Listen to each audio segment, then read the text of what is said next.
Welcome back to Yashihira, Dark Elf. She chased me from another world. Anime review, episode number 9. We're here reviewing the 9th episode series, Debut as Vendor, part 2. It's gonna be sad to see this go, especially since this particular view series gets me a ton of views. Last week surprisingly got 86, but practically everything else is going triple digits, which, thank you for that.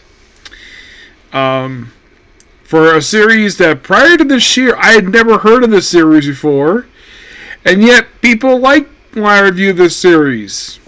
So there you go. So, what happens over the course of a 12-minute episode? We begin basically where everybody's at the booth, and of course, Belle's outfit got partially torn, exposing one of her breasts. So, and then while basically at the booth, of course, running out of change, and then all of a sudden, Cecile and May show up, and they help at the booth for a bit. They pack it up, and then of course, Belle, May, and Cecilia go to fix Belle's costume. So Belle proceeds to use magic to make her and Hinata disappear, and then she proceeds to act very sexual toward him, where it's like, oh, what's that poking through those pair of panties? Yes.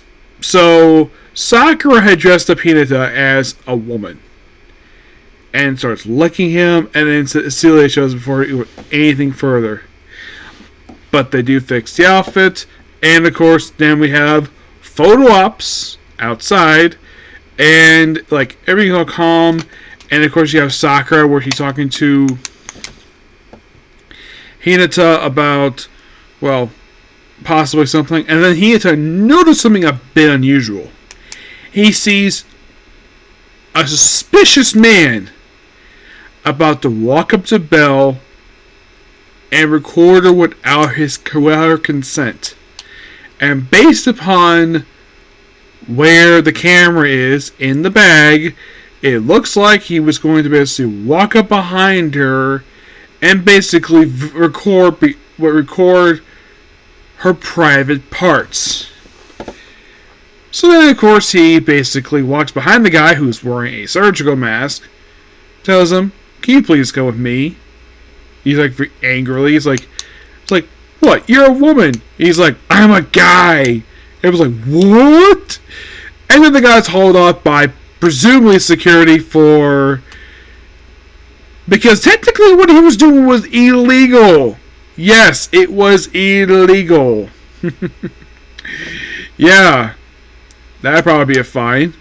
And of course, Belle was very happy the fact he was angry for her. And then Sako just kind of like says later on, like, "Oh, you're like a hero to her, and you're like a hero to me." It's like, yes. Yes, it's almost like basically from a viewer's perspective, like she really wants to confess her feelings for him, but not just yet. Maybe not the right moment per se. Yes, Belle does know Sakura is in love with him, love with Hinata too. So Hinata, I'm like, you lucky bastard. You have two beautiful women in love with you. Yep. But that's pretty much it here with this one.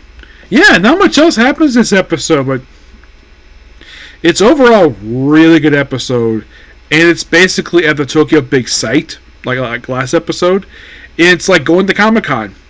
Yes, the areas of walking, it's very similar to ones I go to when I go to the Tampa Convention Center in Tampa and the Orange County Center up in Orlando, which one I've been told is the second largest convention center in the entire country. Yes. But, yeah. What's going to happen next week? Who knows? We have only about 3 more to go, and then sadly, we're done with this, sadly. I'm sure my viewers basically be sad to see this one go, but season's got to wrap up some point. Yep. But yeah, that's particular view. Please be sure to like, comment, subscribe, turn notifications. Next up, we have a Comic Corner, and it's on to My Hero Academia. I was planning to do Jiraiya first, but because I got distracted by something, so I decided to get these anime out of the way first. Then we'll about Jiraiya, which I think I might actually have time to work on some episodes of Jiraiya tonight. But that's a maybe. Okay? For next video. Bye.